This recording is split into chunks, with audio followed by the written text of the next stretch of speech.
జాతీయవాద జర్నలిజానికి అసలైన వేదిక నేషనలిస్ట్ హబ్ ని సబ్స్క్రైబ్ చేసుకోండి. నోటిఫికేషన్స్ కోసం బెల్ ఐకాన్ పై క్లిక్ చేయండి. ఫస్ట్ పాజిటివ్ అంశం మనకు ఈ వారంలో కనబడుతున్నది నాగాస్త్ర లాయిటర్ మ్యూనిషన్. నాగాస్త్ర పేరిట ఇది మన ఆత్మనిర్భర భారత్లో భాగంగా స్వదేశీ పరిజ్ఞానంతో తయారు చేసినటువంటి ఈ లాయిటర్ మ్యూనిషన్ని ఇప్పుడు ఇండక్ట్ చేశారు ఇండియన్ ఆర్మీలోకి. సో దాని గురించి మనం మాట్లాడబోతున్నాము. 75% ఇండిజినియస్ కాంటెంట్ తోటి Z motion autonomous systems private limited Bengaluru based ఇది తయారు చేసినట్టుగా తెలుస్తుంది. యాక్చువల్లీ సార్, నాకు ఈ నాగాస్త్ర ఈ పేరు చాలా గొప్పగా ఉంది. అండ్ లాయిటర్ మ్యూనిషన్ దీని గురించి మనం ఎప్పుడు మాట్లాడలేదు నాకు తెలిసి గ్లోబల్ రౌండప్లో కూడా. ఒకసారి లాయిటర్ మ్యూనిషన్ అంటే ఏంటి, ఇది ఎలా పనిచేస్తుంది, దీనివల్ల కలిగే ప్రయోజనాలు ఏంటి, దీన్ని ఎలా అర్థం చేసుకోవాలి చెప్తారు. మనకు బ్యాలిస్టిక్ మిసైల్ అంటే కనుక ఇక్కడి నుంచి ఫైర్ చేస్తే అది ఆ గురుత్వాకర్షణ శక్తి అంటాం కదా, మనం గ్రావిటేషనల్ ఫోర్స్ ఆధారంగా ఎక్కడికి మనం షూట్ చేస్తాం అక్కడికి వెళ్తుంది. అది క్రూజ్ మిసైల్ అంటే కనుక అది జీపీఎస్ ద్వారా జీపీఎస్ యొక్క కంట్రోల్ తోటి నావిగేట్ చేసుకుంటూ వెళ్తుంది. దాంట్లోనే ఇంధనం ఉంటుంది కాబట్టి దాన్ని మనం కావాలంటే మధ్యలో దాన్ని ట్రాక్షన్ డైవర్ట్ చేసుకోవచ్చు, ఇవన్నీ చేసుకోవచ్చు. మ్యూనిషన్ లాయిటరింగ్ మ్యూనిషన్స్ అంటే కనుక ఇవి ఈ రెండింటికి భిన్నంగా ఉంటాయి.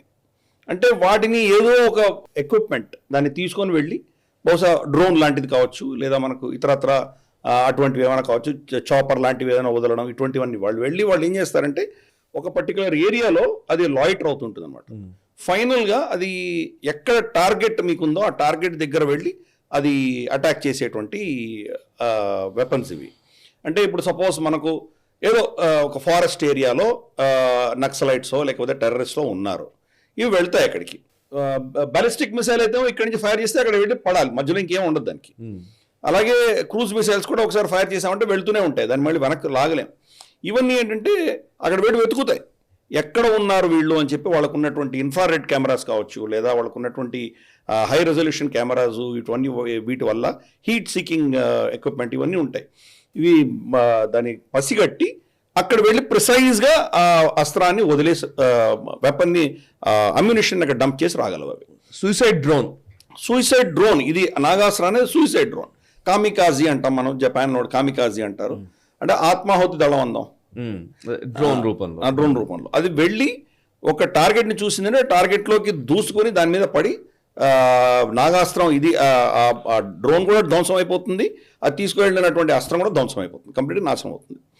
ఇది 15 కిలోమీటర్ల వరకు కూడా మనకు ఎవరో దాన్ని కంట్రోల్ చేస్తారు.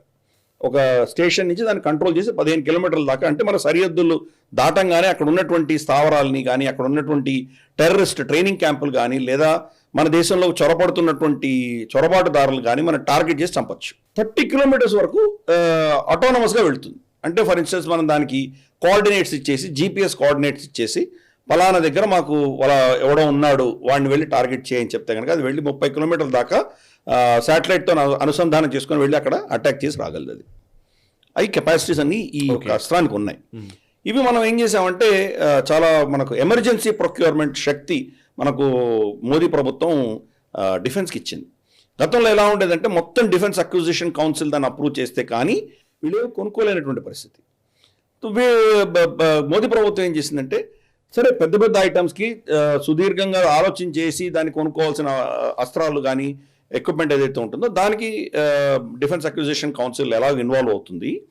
మిగతా మీకు ఉన్నటువంటి పరిస్థితుల ఆధారంగా మీకే మేము కొంత ధనం కేటాయిస్తున్నాం, మీరు డిసైడ్ చేసుకోండి ఏం కావాలి, ఎమర్జెన్సీకి ఏం కావాలో మీరు కొనుక్కోవచ్చు అని చెప్పి వాళ్ళకి ఒక విధమైనటువంటి అప్రూవల్ ఇవ్వడం జరిగింది. అంటే మళ్ళీ ఈ డిఫెన్స్ అక్విజిషన్ కౌన్సిల్ వాళ్ళు వెళ్ళక్కర్లేదు, వాళ్ళే నిర్ణయించవచ్చు, ఆర్మ్డ్ ఫోర్సెస్ వాళ్ళే నిర్ణయించి కొనుక్కోవచ్చు. అటువంటి వెసులుబాటు ఏదైతే ఉన్నదో ఆ బడ్జెట్ నుంచి ఇది వాళ్ళు ఆర్డర్ ఇచ్చారు. లేకపోతే ఏమవుతుంది, డిఫెన్స్ అక్విజిషన్ కౌన్సిల్కి వెళ్తే ఆల్టర్నేట్ టెండర్స్ అంటారు, లోవెస్ట్ 1, L1, L2లు, ఈ బిడ్డింగ్లు, గోవాలా, ఇంత చాలా సమయం పడుతుంది.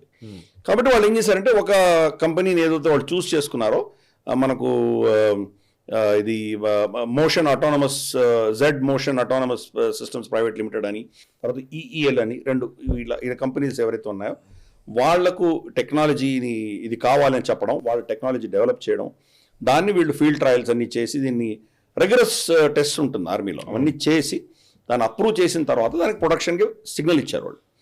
ఇప్పుడు వాళ్ళు రమారమి ఒక 400 దాకా వాళ్ళు కావాలి, 480 దాకా కావాలని అడిగితే 120 యూనిట్స్ వాళ్ళు ఇప్పుడు సప్లై చేయడం జరిగింది. అది ఓకే.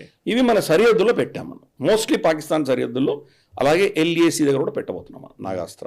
సో ఇది ఒక మేజర్ అచీవ్మెంట్ మనకి, ఎందుకంటే ఇది రడార్స్కి చిక్కదు. ఇది రడార్స్ యొక్క పరిధి దాటి పైన ఎగరగలదు, 4500 మీటర్స్ ఆ పైన ఎగరగలదు. ప్లస్ దానికి రడార్ సిగ్నేచర్ చాలా తక్కువ ఉంటుంది, ఎందుకంటే దానిలో ఉన్నటువంటి ఎక్విప్మెంట్ అంతా కూడా చాలా మటుకు నాన్ మెటాలిక్ ఎక్విప్మెంట్ ఉంటుంది, కాబట్టి దొరకదు వాడికి ఫ్రీక్వెన్సీకి అందరం చాలా కష్టం. కాబట్టి అది వెళ్ళి ప్రిసైజ్గా కొట్టి రాగలదు. ఇంకొక ఫీచర్ దీంట్లో ఏముందంటే మిడ్ ఎయిర్ అబార్ట్ చేయొచ్చు. సపోజ్ వీళ్ళు ఒక పర్టికులర్ టార్గెట్ అక్కడ ఏదో అటాక్ చేద్దాం అని అనుకున్నాం, వీళ్ళకున్న ఇంటెలిజెన్స్ ప్రకారం అక్కడ ఏదో ఉన్నారని వెళ్తున్నారు.